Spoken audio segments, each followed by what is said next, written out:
عملت أوضة دريسنج ب400 جنيه بس.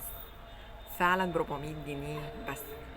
كان عليه اوفرز وجبت الستاند الحلو ده اللي انتوا شايفينه في الصورة، وكان عندي مكان ما بين كان مقفول، هو المفروض بلكونة بس انا عندي مقفولة وما كنتش مستغليها، فجبت الستاند ده وعملت دريسنج روم، دولاب كامل بيشيل كل الحاجات بتاعتي الشتوي، لان ما كانش عندي اي مكان في الدولاب تاني احط فيه كمية الهدوم الكتيرة بالجاكيتس بتوعي بكل حاجة.